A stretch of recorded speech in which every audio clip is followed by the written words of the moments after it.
Assalamualaikum warahmatullahi wabarakatuh. Kepada Bapak Edi Santoso selaku dosen Bahasa Indonesia kami, mahasiswa Universitas 17 Agustus 1945 Surabaya, dan juga kepada teman-teman semua. Kami dari kelompok 2 kelas Bahasa Indonesia EE akan menayangkan sebuah video mengenai penelusuran referensi yang kredibel dan cara mengolahnya dengan menggunakan aplikasi Zotero. Sebelum kami menayangkan video tersebut, saya dan anggota kelompok saya akan memperkenalkan diri terlebih dahulu. Perkenalkan, nama saya Hafiz Manazki, NBI 1122000123 dari Prodi Administrasi Bisnis Universitas 17 Agustus Surabaya. Perkenalkan, nama saya Sania Resnika, nomor NBI 1122000125 dari Prodi Administrasi Bisnis Universitas 17 Agustus 1945 Surabaya. Hai teman-teman, perkenalkan nama saya Divina Jovianti, NBI 1122000126 dari Prodi Administrasi Bisnis Universitas 17 Agustus 1945 Surabaya. Perkenalkan, saya Puji Indah Rohmatul Solihah, NBI 1122000127, Program Pendidikan Administrasi Bisnis, Universitas 17 Agustus 1945, Surabaya. Perkenalkan, nama saya Yunisa Dwika Mahendra, MBI 1122000128, Prodi Administrasi Bisnis, Universitas 17 Agustus 1945, Surabaya. Baiklah, saya akan menjelaskan terlebih dahulu tujuan dan manfaat dibuatnya video ini. Video ini bertujuan untuk memenuhi tugas kelompok mata kuliah Bahasa Indonesia dan untuk dapat mengetahui cara menginput citasi dengan baik dan benar. Lalu manfaatnya yaitu untuk dapat mengetahui cara melakukan pengacuan otomatis ketika menulis karya ilmiah pada Microsoft Word. Kedua, dapat membuat daftar pustaka dengan mudah ketika menyusun karya ilmiah.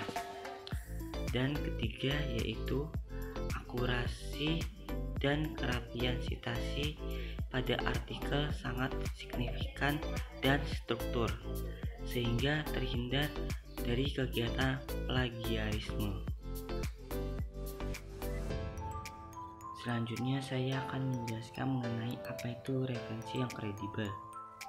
Menurut Kamus Besar Bahasa Indonesia atau KBBI, referensi itu berarti sumber, acuan, atau rujukan, sedangkan kredibel berarti dapat dipercaya.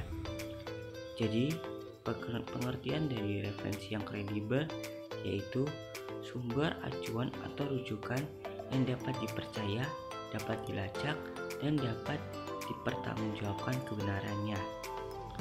Dan tujuan dari referensi yang kredibel yaitu 1. Untuk menghindari dari plagiarisme. 2. Untuk menghargai karya seseorang. 3. Rujukan digunakan sebagai sumber informasi yang kompleks. 4. Memudahkan seseorang untuk mencari sumber informasi yang sebenarnya. Oke, di sini saya akan menjelaskan bagaimana cara mencari contoh referensi pada Google Scholar. Contoh ini ya, referensi karya ilmiah pada Google Scholar untuk menghindari plagiarisme. Yang pertama, yang perlu kita lakukan adalah kita harus masuk dalam Google Chrome dulu. Kita masuk dulu ke Google Chrome.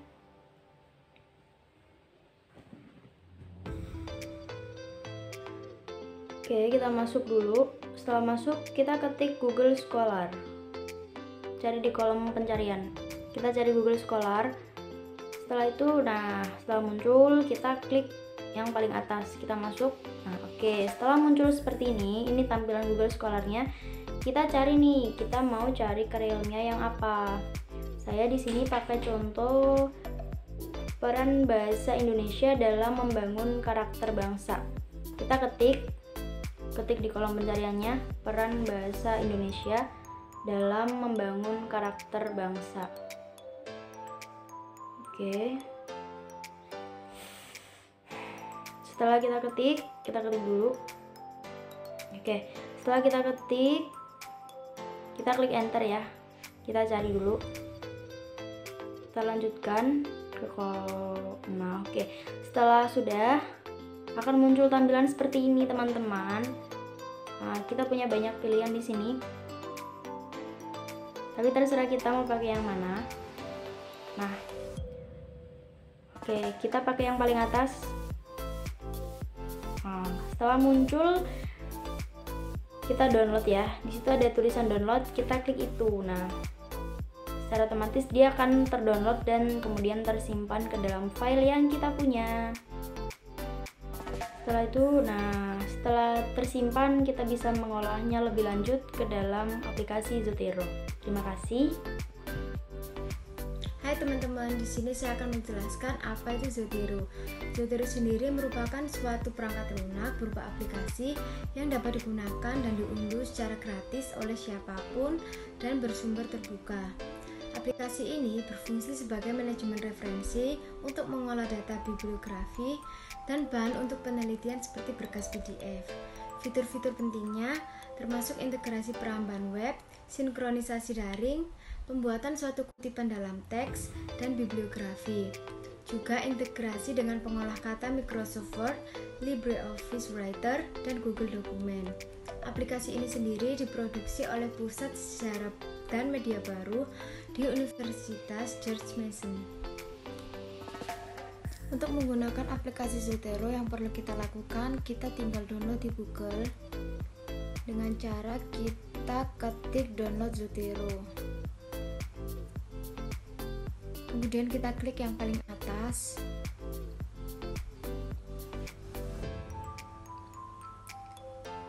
Setelah itu kita download Zotero for Windows yang di bagian kiri. Setelah kita download, otomatis aplikasi Zotero akan masuk di file komputer kita.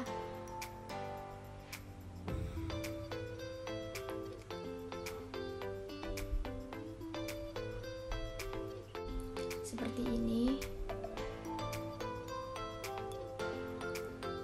Dan aplikasi Zotero akan muncul di layar komputer kita.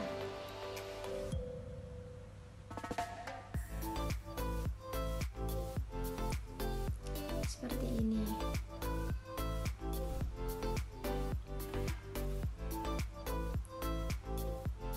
Setelah itu, alangkah baiknya kita restart komputer kita.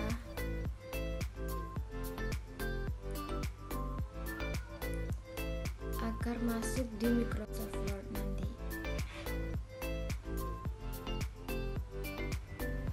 Baik, di sini saya akan melanjutkan penjelasan yang sudah teman saya berikan di awal tadi. Saya akan menunjukkan cara mengaplikasikan Zotero ke dalam Microsoft Word. Pertama-tama, saya akan menunjukkan cara memasukkan data ke aplikasi Zotero-nya terlebih dahulu. Di sini Anda bisa langsung membuka aplikasi Zotero yang sudah Anda download sebelumnya. Saya akan mencontohkan cara membuat folder baru dengan mengeklik icon New Collection. Di sini Anda harus memberinya nama bebas sesuai dengan keinginan Anda. Saya akan memberikan contoh dengan nama bahasa Indonesia.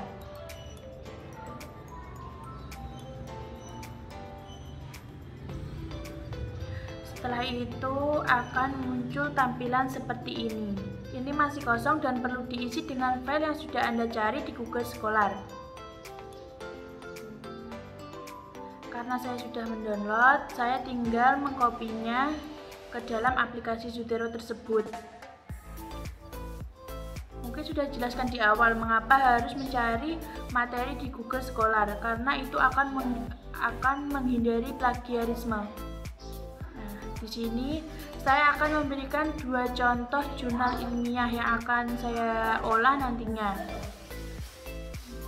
Nah, muncul tampilan seperti itu dan saya akan mengcopy lagi, caranya sama. Di sisi kanan tersebut adalah metadata dari jurnal ilmiah yang sudah kalian cari. atau yang sudah kalian masukkan ke dalam aplikasi Zotero. Seperti itu tampilannya.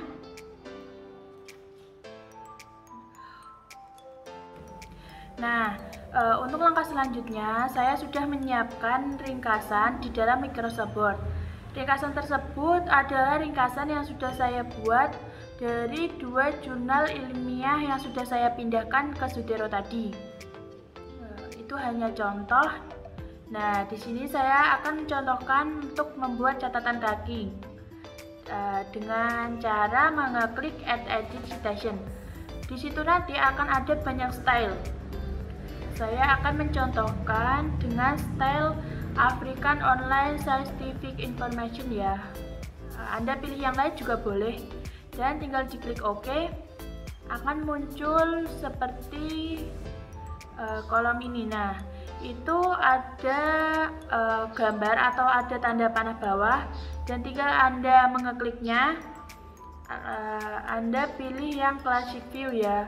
Nanti akan muncul tampilan seperti itu. Nah, saya akan menyesuaikan dengan materi yang sudah saya ringkas. Saya akan memilih yang peranan bahasa Indonesia ini. Tinggal di klik OK dan akan muncul tampilan seperti ini. Nah, ini adalah nama dan biasanya di sini disertakan tanggal. Tapi mungkin di jurnal ilmiah yang saya download tidak disertakan tanggal untuk pembuatannya. Saya akan contohkan satu lagi untuk membuat catatan kaki dan caranya sama seperti tadi. Tinggal memilih dan menyesuaikannya dalam ringkasan yang sudah Anda buat ya. Tinggal diklik OK. Nah, itu sudah muncul. Nah, itu adalah catatan kaki yang sudah kita buat. Nah, ini adalah langkah terakhir atau langkah yang paling penting untuk membuat daftar pustaka dengan menggunakan aplikasi Zotero. Di sini Anda harus menyiapkan 1 lembar kosong untuk ditulis daftar pustaka ya. Nah, di sini saya sudah menulis daftar pustaka. Dalam membuat daftar pustaka ini, Anda dengan mudah dan tidak perlu lagi mengcopy-copy di Google atau di link yang sudah Anda cari. Anda tinggal mengeklik Add Edit di bibliografi dan otomatis akan muncul daftar pustaka dari materi yang sudah Anda ringkas tadi, yang sudah Anda siapkan sebelumnya. Ini adalah daftar pustaka dari materi saya tadi. Nah, cukup mudah kan? Saya tidak perlu mengedit-ngedit atau mencari atau mengcopy link di Google. Cukup mudah menggunakan aplikasi Zotero dan terima kasih sudah menonton video ini. Ada kurang lebihnya, kami mohon maaf. Wassalamualaikum warahmatullahi wabarakatuh.